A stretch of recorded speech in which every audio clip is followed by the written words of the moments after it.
Hi, I'm Tom from Migot Photography. You know the interesting thing about split toning? Well, it's an incredibly powerful technique, extremely simple to use, and yet so often overlooked. Well, today I'm going to tell you everything there is to know about split toning.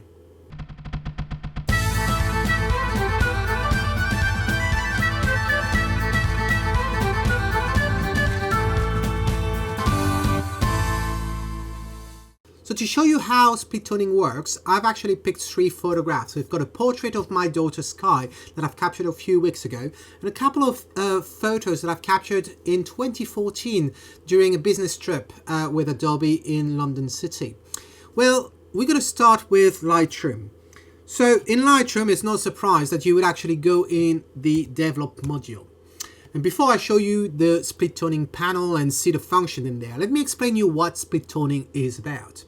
Split toning is a technique that enables you to set a color tone to your highlights and a color tone to your shadows. It doesn't need to be the same color tone, hence the split idea. And it's very, very powerful. And you can apply that to both color images and black and white images, monochrome images. So let me show you the split toning panel here in the Develop module of Lightroom. This is the latest version of Lightroom, but that panel has never changed since its very first released a long time ago. So let's click on it. What we notice is that we have 3 sections. We have the highlights at the top, we have the shadows at the bottom, and in the center we have the balance. You can notice that in the highlights and the shadows we have the same cursor. Everything's the same. The first cursor enables you to set that color tone. That's the U cursor. Then we have the saturation cursor, and that lets you set the level of saturation for that color tone. And then the balance cursor, well, the balance cursor enables you to set the ratio between the effect that you apply to the highlight and the effect that you apply to the shadow, and we'll see in detail how it works. First, you want to set the color tone using the U slider. So you notice that in Lightroom, there's different ways to actually set the color tone. So first, let's try with the U cursor. When you click on the U cursor and you move it from the left to the right, you notice that nothing actually happens, but the value here changes, and the maximum value that you can get is 360. The reason why it's 360, and in fact it's 360 degrees, it's because we're referring to the color wheel, the chromatic wheel. And as a wheel is a circle, and a circle has 360 degrees.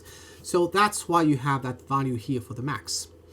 You may wonder, but why don't I see anything when I move this? Well, the reason is because the saturation level is set to 0. So in order to see something, you would actually need to move your saturation slider to the level that you want.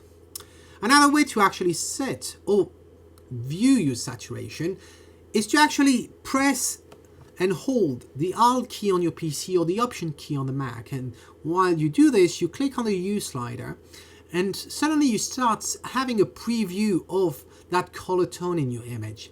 And that color tone is done using a saturation level, at 100%. So that helps you define which color tone you would like to apply to your image. So for this particular image, I think, according to my test, 180 degrees was pretty good. You notice that now that I've released the mouse, well, we don't see anything anymore, and that's because the saturation level is not set, so you still need to set it up. You don't need to set it up to 100%. Do it if you like it, but you don't need to. For that particular image, I personally like to have it at 20%. So here, 20.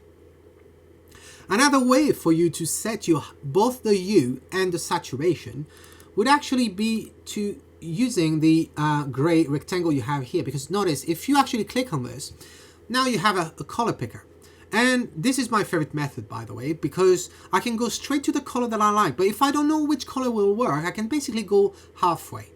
And why do I set it up halfway? Is because the higher you get, the higher the saturation. Notice the saturation slider here goes at 95%.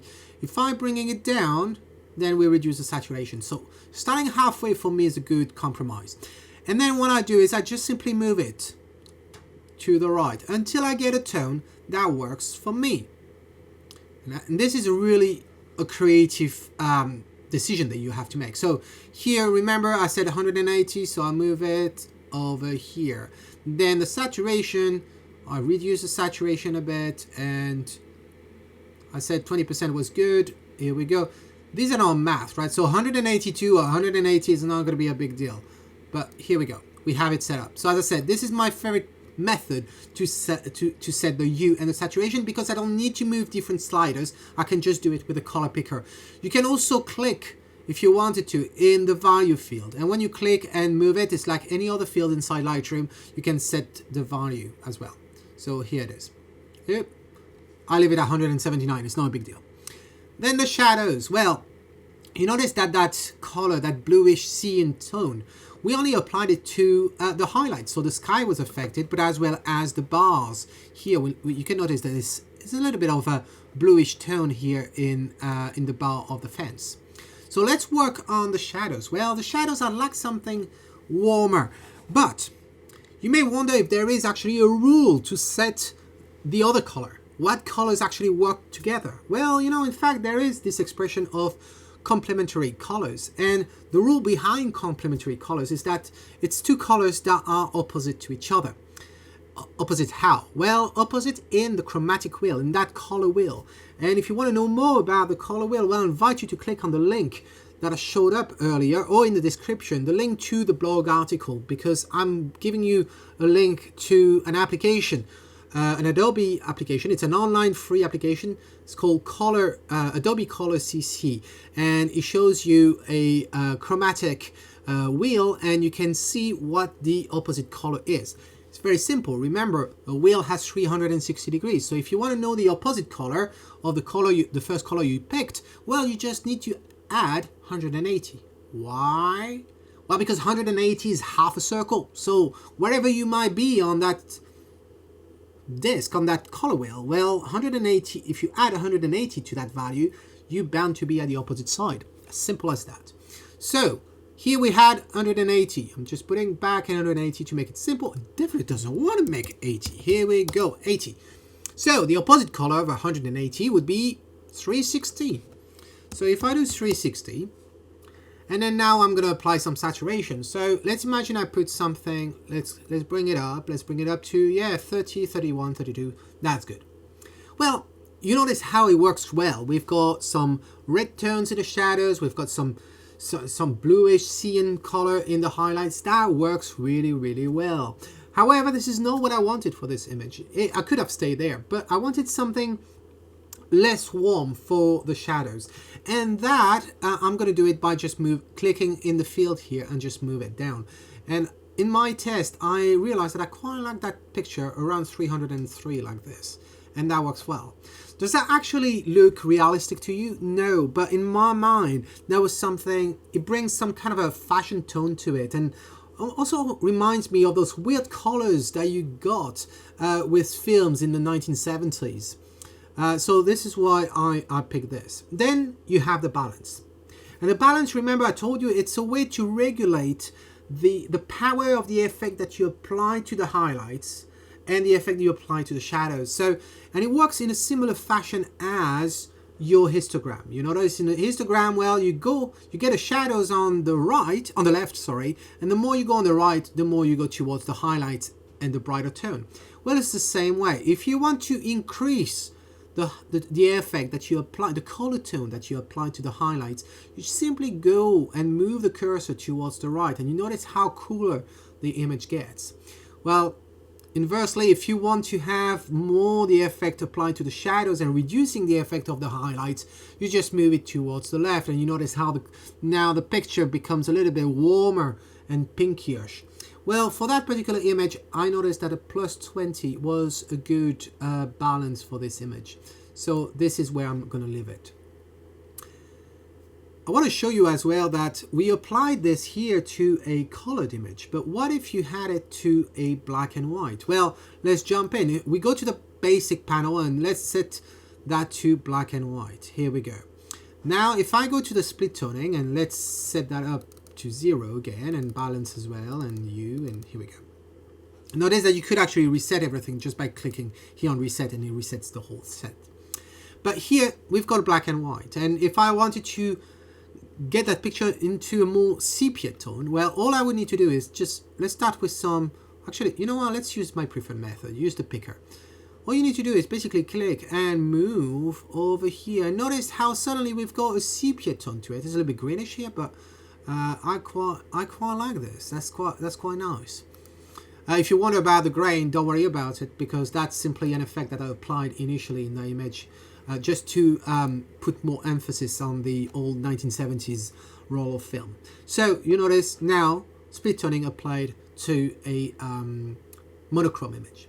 Let me show you with a different image as well, using this, I've done it here, using this image. So what I've done is, let me show you, this is the result. So Tower Bridge in London, what I wanted here was the highlights. I wanted something warm, and therefore I went into the magenta, the violet there, with a 277 degrees and a quite high saturation.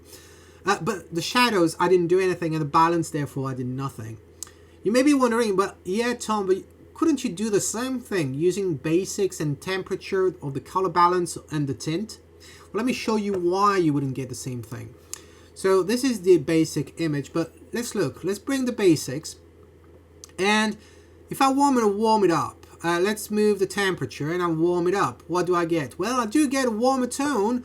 The sky is definitely getting warmer. The bottom one is getting warmer. Basically, everything is getting warmer. This is not what I wanted. So let's get back. What about the tint? Well, let's bring some red tint like I did. Well, yeah, but if I bring the red tint, look, it's applying a red tint to everything, including the sky. And now we start getting some interesting, beautiful color, but quite unrealistic, to be honest. And look, here I get this color, but where is it reflecting from? You know, the color here in the water, I do believe that if you have the color here in the sky, I don't believe it will affect the color that much. The color of the water should be the reflection of the sky above, not the sky over there. So, although here would be probably the case, but not over here. So, once again, the tint here applies to the entire image, the shadows and the highlights, and this is not what I want.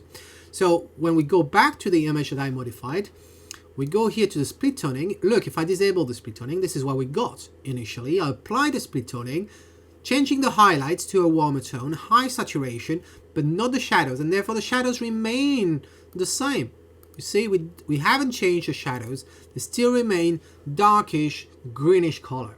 Another example would be this one here.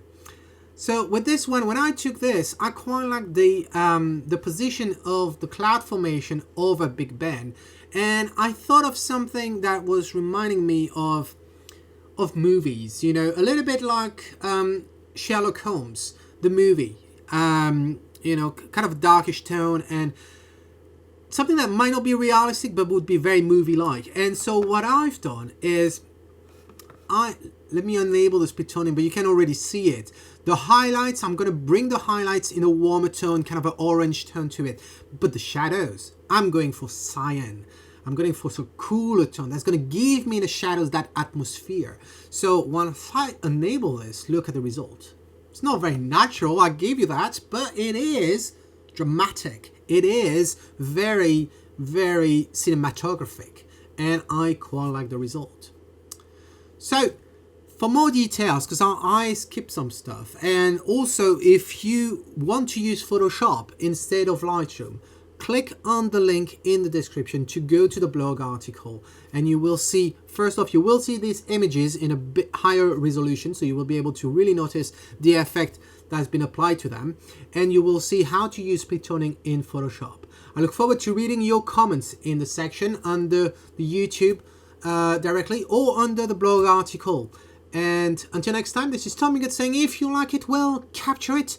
And don't forget, split toning can greatly improve your photos. Cheers.